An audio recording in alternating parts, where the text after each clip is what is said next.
৩২৩ বছর আগে এই গঙ্গা তীরে এসেই নোঙর ফেলেছিল জোপ চার্নকের বজরা। তারপর গঙ্গা দিয়ে বয়ে গেছে বহু জল। সময়ের সঙ্গে দূষণ বেড়েছে গঙ্গার জলে। গঙ্গার বিশুদ্ধতা এখন কথারই নামান্তর।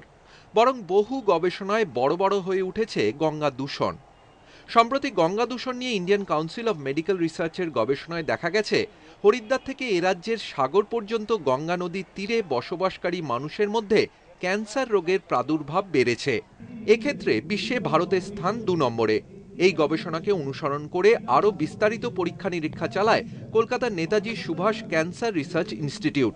দেখা যাচ্ছে গঙ্গার তীরে বসবাসকারী মানুষ সবচেয়ে বেশি আক্রান্ত হচ্ছেন গল ব্লাডার ক্যান্সারে, যার পরিসংখ্যানে পশ্চিমবঙ্গ দেশের মধ্যে ১ নম্বরে। ইন্ডিয়ান কাউন্সিল অফ মেডিকেল রিসার্চের এই গবেষণায় যে ভয়াবহ তথ্য উঠে এসেছে, তাতে একটা গানের কথাই মনে পড়ে, ভূপেন হাজারিকার সেই গঙ্গা গানটির কথা। বিস্তীর্ণ দুপারে অসংখ্য মানুষের হাহাকার, তবুও নিঃশব্দ নীরবে গঙ্গা তুমি বইছো কেন। সত্যি এই স্রোতস্বিনী গঙ্গার কি দোষ?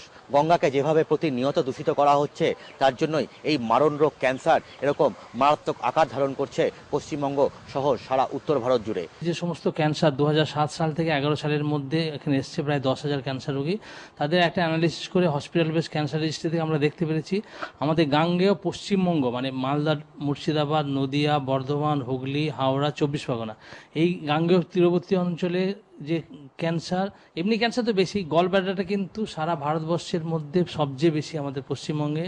গঙ্গার দুপারের কারখানার দূষিত বর্জ্য জলের সঙ্গে মিশে যাচ্ছে। গঙ্গার তীরে বসবাসকারী বিশাল সংখ্যক মানুষ এই জল সম্পূর্ণ পরিশ্রুত না করে শুধুমাত্র ফুটিয়ে খাচ্ছেন। এতে জলের দূষণ কমছে না, দূষিত জল পেটের মধ্যে গল ব্লাডারকে আক্রমণ করে বাড়িয়ে দিচ্ছে ক্যান্সারের প্রবণতা।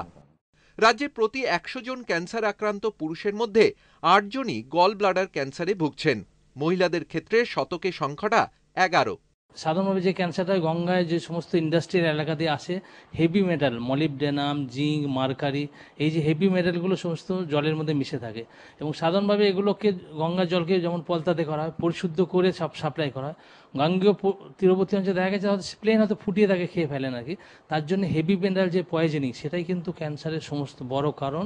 গবেষণার তথ্য পাওয়ার পর গোটা বিষয়টিতে চিন্তিত ইন্ডিয়ান মেডিকেল অ্যাসোসিয়েশন। গঙ্গা পারবাসীদের সচেতন করতে নানা কর্মসূচিও নেয়ার কথা চিন্তা করা হচ্ছে।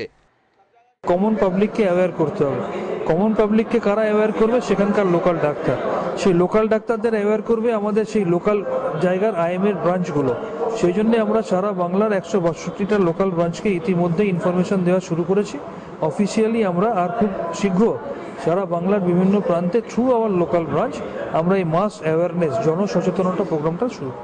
গঙ্গা তীরবর্তী অঞ্চলে আর্সেনিকের পরিমাণ বাড়া ও ডিপ টিউবওয়েলের জলে আর্সেনিক গলব্লাডারে ক্যান্সারের প্রবণতা বৃদ্ধি করছে বলেও গবেষণায় উঠে এসেছে। এই অবস্থায় ক্যান্সার বিশেষজ্ঞদের পরামর্শ প্রাণীজ প্রোটিনের বদলে ভেজিটেবল প্রোটিন নিতে।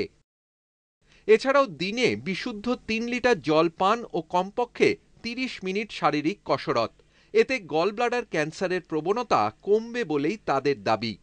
আইসিএমআর এর গবেষকদের বক্তব্য, আগামী কিছুদিনের মধ্যেই যদি এই বিষয়ে সচেতনতা কর্মসূচি আরও জোরদার না করা যায়, তাহলে পশ্চিমবঙ্গ সহ গাঙ্গেয় তীরবর্তী এলাকার দুপারের মানুষজনই কিন্তু ক্যান্সারের মতন মারণ রোগে আক্রান্ত হতে চলেছে। ক্যামেরা অপূর্ব মাঝির সঙ্গে অভিজিৎ চন্দ্র, নিউজ টাইম, কলকাতা।